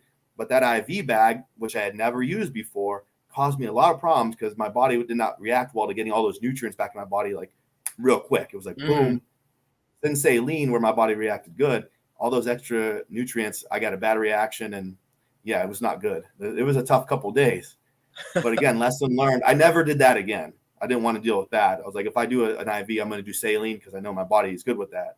But again, that's a lesson to any young strongman out there. Don't change anything you've been doing. If you want to try something new, try it at a local comp, see if it works. That way, when you go to the big ones, you only get one opportunity there. Make sure everything works out well, because you don't want to do something with anything that's a variable, unexpected thing. You know what's going to happen. You don't want variables at a competition, so make sure you know what you're getting into. Yeah, that one that worked out well for me, but it could have been really bad. You know. Well, it sounds like it was pretty. Now, you know? Yeah, it sounds like. I said it sounds like it was pretty bad, but you just worked out for you still. So good deal. Yeah, I got lucky. Go ahead. I'm sorry. So now I got a little bit lucky with that. Luckily, the training kicked in on the day 2. You know, a little bit of luck is obviously too, but yeah, I was glad that one worked out. Yeah, for sure. My service here, I don't know if it's mine or yours. It's getting a little glitchy. Can you still hear me? You still hear me? Yeah. Okay, good. Okay. So you won nationals. So that's a big journey for you. You've been wanting to do that, and you actually accomplish it. You win nationals on not great circumstance, but you still pull it off. From there, then you go on to this next show. Is that the World Championship one, or no?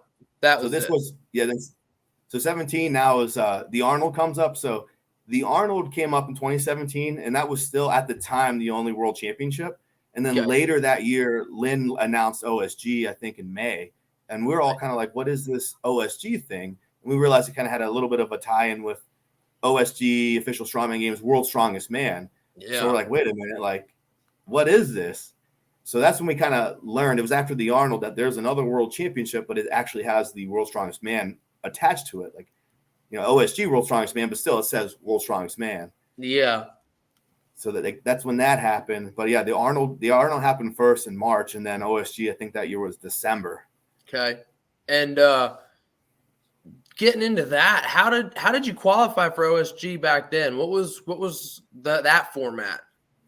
So the early days, what Lynn did was he would look at, you know, the lightweight guys going to the Arnold, going to nationals, and he started asking like people like Pat Castelli, myself, the top 4 at the Arnold, and then he'd go to, all right, from that Arnold, who was, you know, top 10. He went international, like some of the best international guys, and he started sending out invites that way. And then he kind of filled it. I don't know if he filled it with the qualifier that first year. I think the first year was all invites, I believe. I could be wrong, but I think he went all invites off of like things like nationals and the Arnold, and he reached out worldwide, seen some of the guys that are doing shows overseas, and you know, got him in through that. Man, what a process that probably was for him. My gosh. Yeah, you know, it was cool to see, because you start seeing, you know, guys coming from all these other countries, guys you never heard of, and I'm like, this is going to be exciting. Like, this is you know, not that they weren't international shows, because the Arnold had a lot of international people too coming down, and you know, I mean, I always met somebody new from Poland or Norway, so a bunch of countries at the Arnold, but now like you're seeing like all over the place. And I think Savickas came that year as a master. and that's in 2017. So I met Sergiunas at OSG in 17. He won the Masters class easily, and I was like, wow, this is pretty cool that he's got like these guys competing in a Masters World's Strongest Man title. Like this is gonna. I knew when I went to that, I'm like, this is going to be huge one day. It's already big now. It was run well. I'm like, this is going to be the future of strongman. Like this is going to be the gold standard. Really? Yeah, I seen it, and it took a couple years, but I saw the growth. 18 was pretty big. It was bigger, more athletes, but I don't think as many pros came to that one. And then 19s when I think Terry Hollins was there, Mark Felix. I don't know if Sergiunas was that. I don't think Sergiunas was that one, but you started seeing like in the Masters class some of the the guys that were pros now Masters showing up, and you're like, this is it. And then we started doing more. Let's go ahead. 2017, who won our weight class? Pat Castelli won. Okay, I'm not trying to be disrespectful. I don't even know that name. Yeah, Pat won. So Pat was one of the first, consistent lightweight winners. He won 2 national championships in a row, and then he won the 2015 Arnold. So he had that run where he won 2 national championships, and then he won that world championship. And then in 16, I won the Arnold, and then I kind of had my little run. And Devin Reese came in after that and had a little run. But Pat finished off. He won the first OSG, and then he moved. Well, he was over in Australia at the time. He moved out there, and after he won OSG, he started getting into a few other things. And he hasn't competed since. But if you're gonna go out on a win, that's something to go out on a win with. Oh yeah, so he was a really good guy. Him, and Quentin Zambon, met up that night. We always joked around about eating lasagna. We had a bunch of lasagna after day one, and we were just eating and chatting, because we'd all been competing against each other since like 2013, 2014. And I remember him kind of saying like, it's passing of the torch. Like I'm done after this. And I remember thinking like, okay, he'll probably take some time off and be back, but he was really done after that. And I was like, well, shoot, like that's not a bad way to go out though. I mean, he did it right. And he was awesome that weekend of OSG. I mean, I got second place that year. I'm going to say it like he was just better. He was straight up just better. Even if I beat him in an event, he was right next to me getting second place. So I couldn't gain points on him. Even if I beat him, I gained 1 point. I was like, man, I couldn't get him that weekend. Now I beat him at the Arnold in 17, but OSG, he was on it. He was awesome. So did you win? You got second at the first time they did that, which what an awesome title that is. Second World's Strongest Man 2017. Did you do the Arnold and win the Arnold 2017, or where'd you place on that one? I got a little reversal from nationals because Devin Reese got second. He's the one that actually Devin Reese I think was next to me. He ended up getting third. So we went back and forth on that medley, and I edged him for the win in nationals. Well, at the Arnold, we were all separated by like half a point. So whoever won the last event, it's kind of the same scenario, was going to win it all. And I remember it was a keg carry, 20 feet, farmer's carry back, and then you had to carry the duck walk 20 feet or whatever it was, 25 feet. It was on the main stage. I was killing it. I get the duck walk, and I got to the edge of the platform. So we were on a mat. We had to put it on the mat 100%. I lunged for the mat because I had to go in the first heat. I think it was Pat and Devin went in the second heat. So I was in the first heat, so I didn't get to watch them go. So I'm trying to go as fast as I can. I made the mistake of lunging for the mat. And when I hit the mat to lunge, it kind of hit the plate and it spun. When it spun, part of it was hanging off the mat. So I had to go back, readjust it, and bring it back on the mat. But I think I finished with like a 24.86 time. Devin goes, gets 24.68, beats me. And I'm sitting there like, if I just would have not lunged, I probably would have won. But then I go back to nationals. I'm like, well, if Devin didn't drop the Atlas stone, he probably would have won nationals. So we went back and forth. I'm like, let me trade it off. That's just how I knew that's how competitive it is. One little mistake is going to cost you. And I probably would have finished with a time of like 22 something. But because I had to go readjust it, I didn't. It's just the way it goes. I got lucky with nationals, and this time the Arnold didn't go well. So I finished second at the Arnold, and I finished second at OSG. So 17 was the year of the silver for me. But I wasn't mad. I was like, it is what it is. It's hard. A lot of my friends will say, man, you didn't win. It's a failure. I'm like, do you know how hard it is to compete against the best in the world? And you have to have a lot of things go your way to be the best. One little mistake can cost you. I'm like, it's not easy to do, Mm-hmm.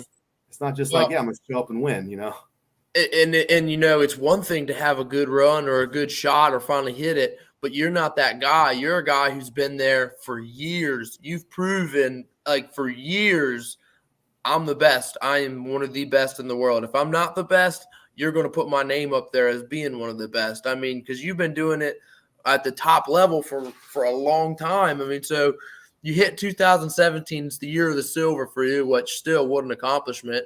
And then 2018, who won OSG in 2018, and how'd that going to go? That one still haunts me to this day. Oh no. For a number of reasons. We'll just say, like, with the weigh-in process, there was a little bit of an issue.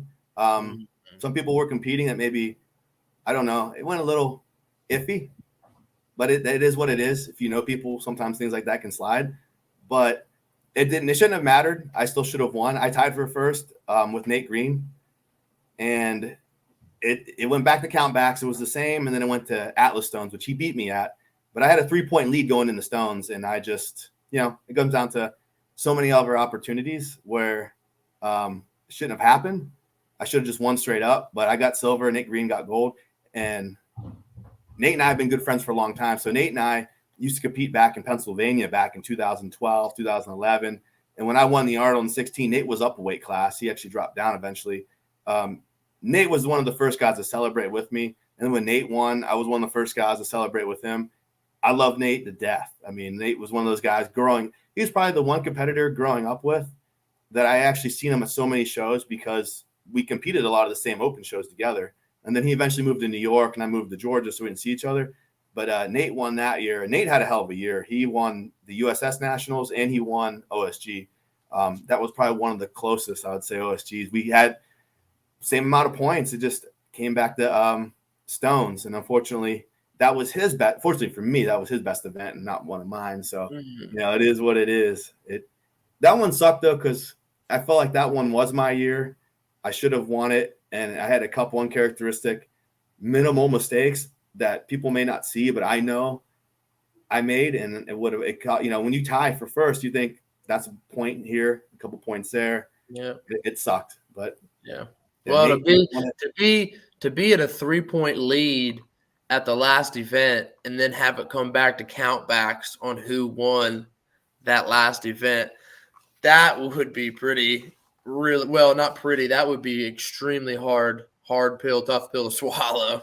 Yeah. And that's kind of when that year it was hard. It was a tough pill to swallow. And then after that, a little bit of adversity hit in my life. That's when I ended up, I don't want to bring too much into it, but I ended up getting divorced in 2019.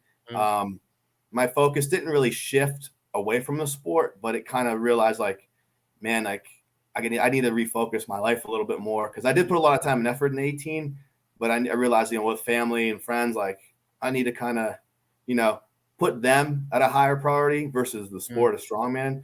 And then when you lose a couple of things, you realize I need to adjust my priorities a little bit here. So, you again, another thing you learn as you go and how to be a better human being. And that year, whether I would have won gold or not, I look back at I'm still the same person after it all happened. And I had a lot of things I needed to improve on. So that was a big wake-up call after that was all said and done of, okay, it was a great year, but we've got some things non-sport related we needed to improve on here. Yeah. But that kind of goes back to that faith, and just knowing that, okay, we got to readjust some things here and we need to get those priorities lined back up. Yeah. Okay. Well, awesome. So you kind of have that we go through in your life. And then I'm guessing the fire is still there, though, because you come back again another year. So what did that process entail, and then how did that one go? Because 2019, correct me if I'm wrong, that's the first year Tommy Lavelle won, correct? Yep, correct. Okay. Yeah, that year, man, I felt great that year too. I felt great going into it. I got back on track. I used a lot of that off season to get back on track. If anything, sport was the one thing that kind of kept my mind off a lot of the negatives. So I used it as a positive. I turned that negative into a positive, but it wasn't my priority. I kept my family and friends God first and family and friends. So I really felt like I enjoyed the sport again. I had some tough times and now I'm enjoying it. I got a training crew down here. I'm having fun. I had a little bit of a shoulder injury, which, wasn't much, but it bothered me on the axle, which I didn't think was going to be a big deal. That year, the Viking press was the first event.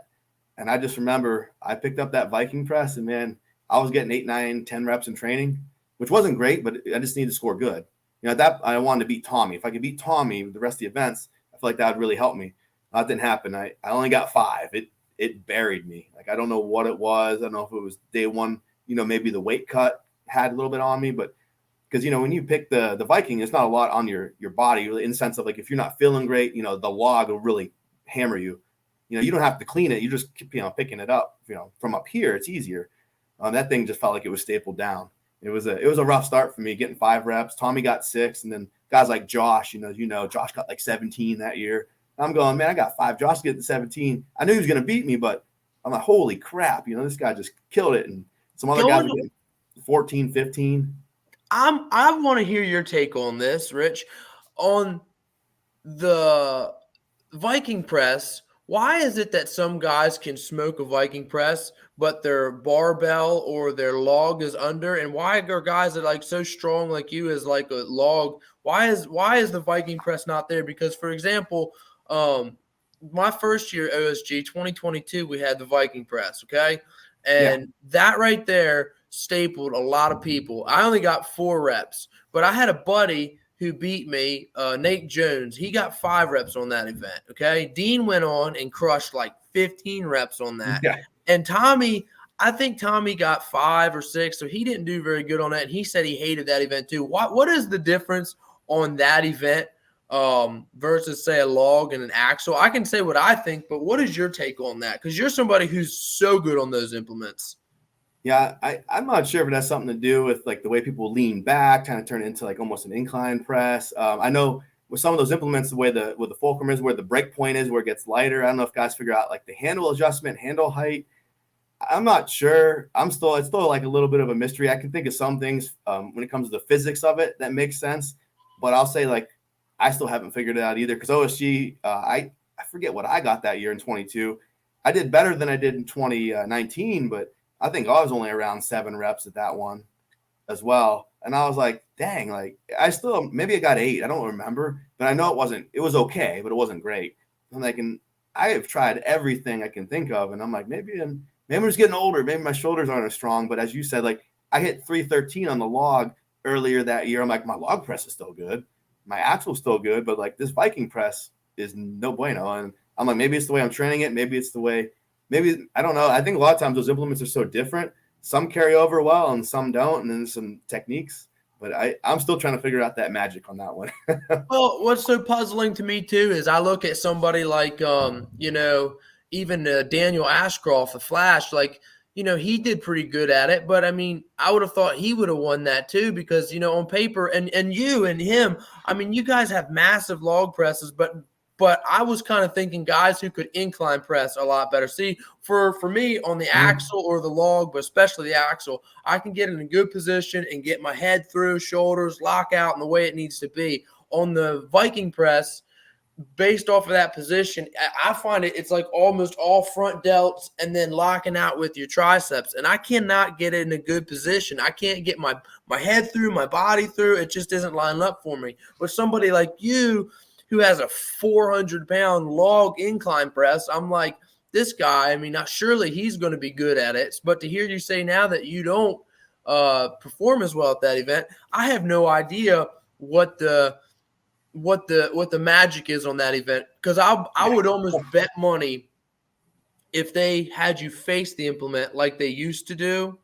Yeah. I bet you would crush that event because I say I'm good. I'm not you're good, but I'm good when you spin it around and you face the implement because I can get my head through and my triceps. I feel strong. I can mimic, and my leg drive, it's perfect. I can do it. But when you spin it around the other way, it's like I don't know what it is, but it's pull. I can't. I suck. And I get it. In 19, I went OSG in November. I went to Florida Strongman in December, and they turned it around, similar setup. And actually, I trained on that same setup at Iron House Gym in Florida, Alan Colley's gym. So we faced away, and I think I got 8 or 9 reps in practice before OSG. So now they turn it around the other way at Florida Strongman, and the weight, I forget what it was supposed to be, but I got like 18 reps. And at that point, I just didn't work that much cardio. But I'm thinking, OSG, even in practice on his implement facing the one way, I'm getting 8 or 9. We turn it around, I'm getting like 18 reps. And I was like, I don't know. Like you said, I think the comfort too, and like the way you can get the leg drive into it. But yeah, we turned it around. It was a whole different ball game for Florida. So I was like, okay, like I won that event, and there were some good pressers there. Richard Yu was there. We had some other good pressers there. And Richard Yu actually beat me at OSG facing the other way. So I'm like, this is the way it is. And I know Richard's a great presser.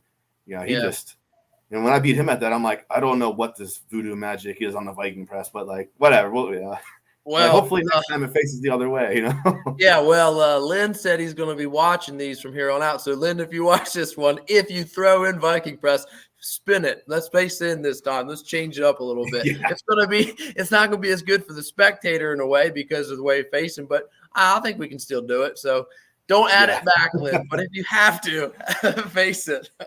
Yeah, we can go somewhere else, and I'll stay off record now because you talked about OSG regionals here in Florida. If you come down, the events look good for that. It's going to be really good. Coming up for Southeast. You still planning coming down to that? Man, I've been back and forth on it. Only reason is it's getting really close to Worlds, and I know a lot of athletes will chop stuff up, and it doesn't bother them. But my approach and how I take my preps and how I'm doing it, it's so close. I was looking at and also I'm going to be on vacation right in the middle of that prep for over a week.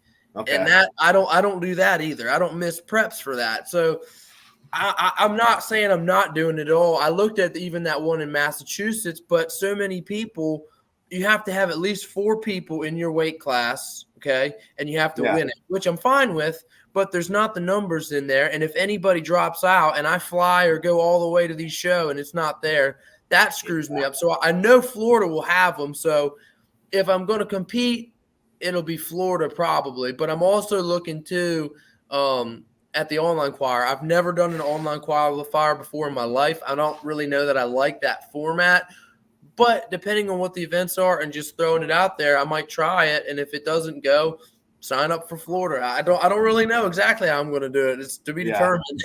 We'll see. Yeah, so it's only March, so there's time. And I know I looked at it. There is a date change on there, so really at this point we don't even know what the date is yet. So for what? For Southeast Regionals, they had to change the date of it. Huh. Well, yeah, I just saw that on there the other day. So to be determined on the date. So it's not the end of August at the moment. September 1st is what. So it was August 30th or 31st to September 1st. So now it's gonna be changed. Okay, so it's just a little later. Yeah, we'll see. But yeah, that'd be great. If you do come down, that'll be great because I'm only like 45 minutes from Fernandina. So okay, good. Now are you competing in the 90s on that one, or are you not competing? If I'm hoping I'm healthy and everything's good from this bicep issue, but I will be going 90. Yeah, I'm not going down to 80. Yeah, I know something crazy happens, Yeah, I know we spoke about that at OSG last year that you're going to you've had such a long and successful run at the under 80s. You said you think it's probably time for your body to bump up to the 90s. Yeah. I talked to, at OSG, my buddy Mark Bevins in the master's class. He's been around for a long time too. Mark's telling me, Richie, there's a time after so long, there's a rate of diminished return, and you just do not get that return. And if you're going to get that return, you actually have to have like a professional staff there to get you like fluids immediately, IV'd immediately. Like and you think about it, like, we're not professional. We are in a sense professional athletes, kind of, I guess, but we're really not. We can't afford to like the mountain, the half door. We can't have our docs and everything right there, to get us what we need immediately. That's not realistic, and that's not going to happen. And I think that's the only way I could probably cut weight now and be okay, unless I was naturally walking around, 190, 195 like I used to. But this past year, it's just been harder and harder, I've noticed. And I just feel like, my performance has really fallen off. I'm still good, but compared to what I'm doing in training, it's just not carrying over. So I'm thinking, I'm just probably going to go up and see what I can do, because that weight cut to U90 is going to be a lot less stressful. And I can walk around pretty comfortably about 200, 198. So it'll be pretty easy for me. And I was saying too, you don't carry a lot of body fat. You're really lean as far as that is, are you not? Yeah, I'm pretty lean. That's what makes it hard. And you're already pretty lean and you're walking around like 198, it's like, where are you going to lose it from? Where's it going to come from? And that's what makes it, tough. And I was walking around 195, pretty lean, but, still a little bit give. when I was younger, it was easier to bounce back. It's easier to cut that weight. You when you start sweating, you sweat real good. And then you hit that, at least that last couple of pounds is always hard, but it didn't seem that terrible. Now I get to that point where I'm just feeling like death, and Yeah. even when I get the fluids back, it's hard. And that first day, especially this past year, I just felt like drained and I didn't even want to be there. I wanted to be there, but my body's like, I don't want to be here. Well, I remember you told me too. You said a telltale sign for you that you were really just struggling and weren't in it as far as your body was. Did you say you missed the 675 deadlift? Yeah, I missed that. And that for you. I mean, my gosh, you pull 725. I know it's a 3-bar series, but I mean, you were at your biggest. You should have been at your strongest there. That's pretty much your body being like, we're not here. Yeah, especially 675 in a suit. I mean, I never should have missed that. And then I missed that. And I was like, yeah, I'm not firing all cylinders today. And it's just, even going that 635, it felt a little bit heavier. And I'm like, all right, I took a little break and I couldn't hit that 675. I'm like, I'm not there, I definitely wanted to make the finals that year, but my body just wasn't there. And then when I didn't make it, I was 11th. I was kind of like, I was upset because I've worked hard on Atlas stones and sandbag throwing. There's no way I would have won the sandbags or anything. I'm not saying that, but I would have definitely seen improvement, I think, from 2021 at OSU when I threw bags to, this year. But, I didn't get a chance to. But part of me was kind of relieved. I got to spend time with family. And the way mentally I was just kind of out of it. My body wasn't there. And it was kind of a relief. And it was fun to kind of just walk around and help other athletes and talk to some guys. And, I was there with Dylan Thompson. He was doing stones. I was holding his equipment for him. And, I'm like, this is fun just to kind of be one of those guys now. Like, yeah, I'd love to be out there, but, I'm helping out and trying to give back, all the years that, I remember people doing little things like that for me. I definitely want to go back and help them out. And then to watch Dylan, come from, he just kept improving every year. And this past year got the bronze. I mean, that was awesome. And it was just I was glad to be part of that and be able to do something small like that and talk to the guys like Josh and all of them and not be distracted competing. It was nice to kind of step away and talk to some guys. Yeah. And, just to touch on that even too a little bit with Dylan, man, I know when I got into the sport, like thinking, okay, I can actually make it to the world stage. I remember the guy who went and I thought, boom, okay, it gave me the belief that I could make it to that stage. Dylan, he had such an incredible year this year. He is somebody who I went away this year thinking, okay, I can do this. Not thinking, no, I genuinely believe someday I can win. And that's my goal, obviously. But Dylan, I got to give him the credit for that because watching Dylan come on there, and I've watched it this year. 2022, I've never watched OSG because it was so embarrassing for me my first year and like how it went. But 2023, I've watched and looking at all the little mistakes and even what you've touched on, all those little mistakes can cost you. I can look back at this year. And it was a great year for me as far as it goes compared to last year. But I can look at each event and there's a little mistake that if I'd have done this, oh, boom, straight through the final, no problem. Oh, boom, next event, straight through the final if you'd done that. And out of all 4 events, I had that. And I've just sat there and done the math in my head. The stars don't align all the time. I understand that. But had I had not those in each 4 events, not only would I have made it to the final, there's a high chance I would have been able to podium, And I know that's not even realistic. I'm not even saying that for next year, but it's that little glimmer of hope. Like, this is what we're training for. This is how we can do it. And Dylan is somebody, I'm not dissing him at all. He's incredible, but he's not somebody that I would look at and say he's just as brutally strong as what you've been. But Dylan he didn't have a mistake. He had each movement was so good. He was so consistent. And he was really good. I'm not saying he's not at all. I mean, but he wasn't somebody that just pulled the 700-pound deadlift, He wasn't somebody, but he just was so good and consistent in every performance. I was like, that's where I'm trying to get to in the sport as well, So that was really cool, kind of even seeing him and his progression with that, Oh, yeah. Yeah, I like that you said about the glimmer of hope. That's how it started with me, coming up. I realized, like, kind of what you said, go back. Where were some small mistakes? Where could I have made points up? Like, I know, like, when I did the 200-pound nationals my first year, I was never going to win, but I wanted to see how close I was. If I didn't make a mistake or I didn't get hurt, and you realize that, there's a lot of points. You don't realize sometimes how many points you leave on the table. And even if you get like 75, 80% of those back, like that's going to improve your placing so much. And you realize, just think if you don't make those mistakes or you get stronger, like I can be on that podium, or you can, maybe you might not win it, but you feel a lot better of, hey, I finished 9th, like my first year versus, hey, I was in the top 5 or top 4.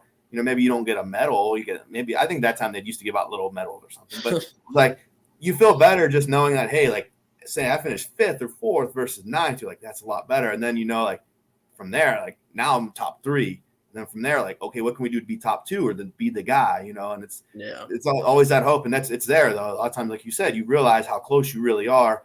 And, it's not easy to improve mistakes, but you realize it can be done, especially if it's a little hiccup here or there, especially if you're strong enough. A lot of times it's just getting out on the stage, battling a little nerves and just doing what you've been doing in training. Yeah. And, even kind of what you said there too. For me, coming up, like I said, I've always looked at everybody like they're my big brother, and I'm trying to beat them, trying to catch them, at least get to their level. You guys were some people, when I was looking at my old tablet just the other day, and it's from 2016, my lifts in 2016, and I can see myself how raw my training was and how frustrated I was. You can see it in the videos because I have a number and you guys were the number. I was looking at what the numbers you guys were putting up. You guys had the 270. I'm thinking, I can't press that. I'm trying to press, 240, 220, 225 for some reps here. And I'm struggling, frustrated, and I can see those numbers and my frustration trying to grow. But, it was cool as the years have gone. You just had to I had to almost just, for so long, I pushed to where I was wearing myself down, and your body takes a long time to build to those levels. So as I backed my training back off and being able to see my numbers get to where it was nice, where I felt like my numbers were almost good enough where I could throw my hat in the ring. And I felt like 2022, when I threw my hat in the ring, I felt like it just got demolished and shredded. But at least I was like, well, at least that's a start, There's that, like you said, the glimmer of hope, trying to go through there. But it's such a long process. But real quick too, let's go into just kind of wrap things up here. What would be some of your favorite lifts, something that you're most proud of? Weight wise, can be in the gym, can be contest. What's like one of your most proud things you've done? I know we touched on it before. I'd say that the 270 clean and press every rep at the Arnold in 16, getting that for 5, because I struggled to get 3 in training. My best numbers were 3 in 60 seconds. So to get 5 and to pick up the efficiency on how to clean a log better and breathe better, that was big for me. Just kind of learning the technique. That was a lot, because I know ever since then I've never put up 270 for 5 in a minute. So I was very proud of that one. I've always been good, doing 1, but having to do 3 or even 5, that was probably one of my favorite lifts or moments at a show. I'd say the way my deadlifts come up, and my deadlift was a pretty good event of mine, but as I'm getting older, I still realize like I'm still very good at it. I think my favorite deadlift was in 2021, the OSG deadlift ladder. Only 3 of us finished it, and I was one of them. I think I finished 3rd. I know Ricky beat me. Ricky flew through it. Ricky was fast.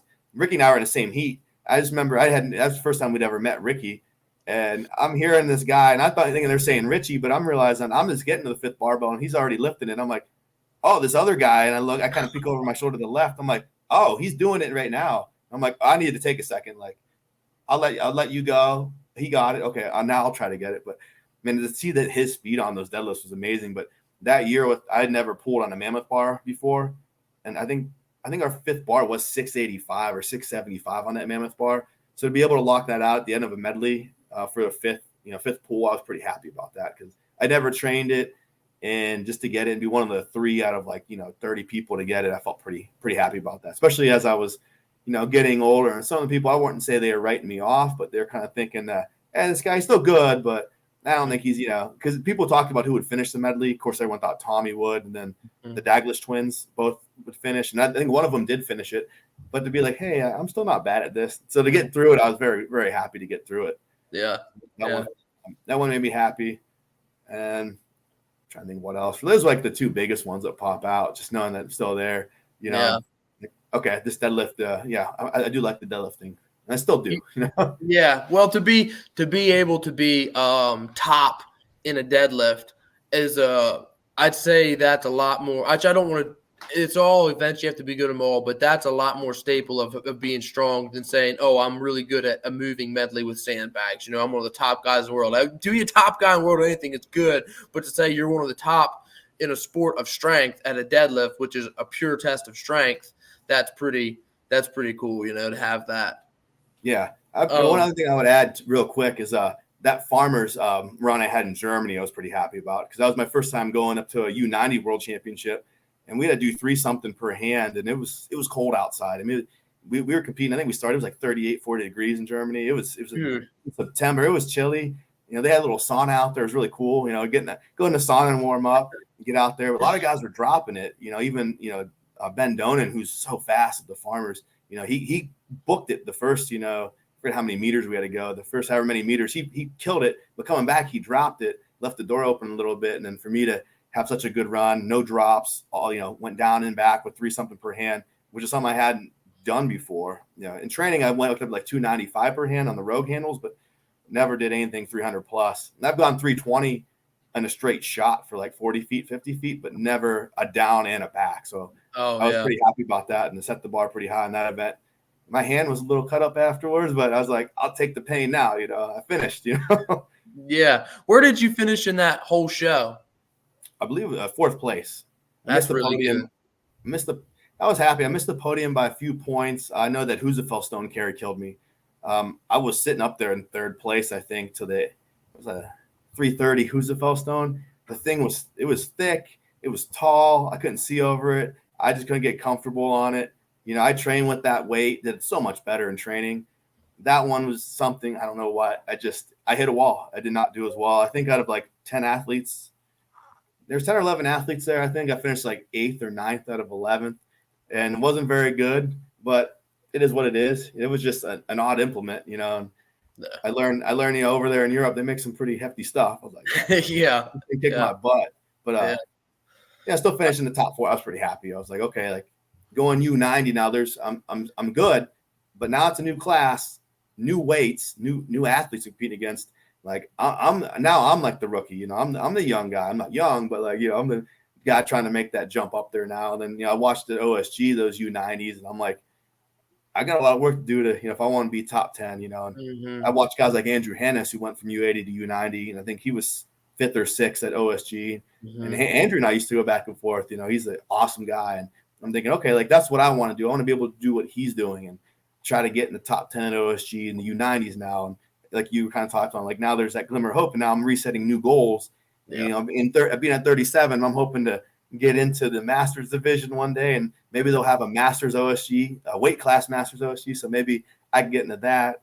You know, people joke around with me. I'm like, hey man, I've been competing since I'm 23 years old. If I get to the Masters division, I'm gonna do some Masters just because I've been around for a while. I want to keep going. Go ahead. I was gonna say I definitely still will. I still will compete open when I'm 40, but if I get the chance to do some Masters, I'm going to as well. You've earned it. Why not? I mean, of course. And I've heard rumors that there might be something down the pike with that. So who knows? I mean, it keeps growing. Lynn keeps growing the sport really good with the OSG. So maybe. I mean, it add a whole other group of athletes too. Oh yeah, I know a lot of guys who are, you know, like my weight, you know, like that 205, 215 range. They can't go Masters Open. You know, it's too tough. So, and then a lot of like U90 Open, U80 Open, you know, being 40 plus, it's hard to compete. You know, these athletes are younger and they're faster and stronger. It's just the bar keeps getting raised, and you know, as your age raises, you know, rises up. It's harder to stay young, but it's definitely a challenge. But I know some of them, if you're in the in between, that's a tough call to make, because you go on Masters Open. I mean, guys who are, you know, Savickas, you know, Mark Phillips in the 50s, but you know, JF Carone, you know, those guys can do it. And, you know, like I know somebody like me, I'd be like, yeah, right. Like I'm not gonna compete against those guys when I'm 40, you know. Yeah. I mean, well, it's just a different level of. I mean, it's just being realistic. It's a different level of person. It's just not even realistic. The weight, put that on your body. It's just not really it's just not really the same. I mean, that's why I felt like, you know, I've loved our weight class just because of, you know, the weights that you guys and us, we are able to do pound for pound. It's just unbelievable. I mean, you're talking about picking up a 300-pound, you know, implement and running with it. I mean, they do that at World's Strongest Man in the open weight stuff, with those sandbags. Yeah, they might do it a little faster, this or that, but I mean, it's that pound per pound thing that I've always loved about, about the weight classes and since they've had it, with our sport. But real absolutely. quick, kind of before we're wrapping this thing up, what's next for you? Obviously, you're doing the 90s and you got an injury here. I don't know if you'll talk about that a little bit too, but you were planning on doing a show that you had to drop out. So what happened there, and then what's next for you? Yeah, so I was going to do Strongman Core Regionals at South Carolina Strongest Man.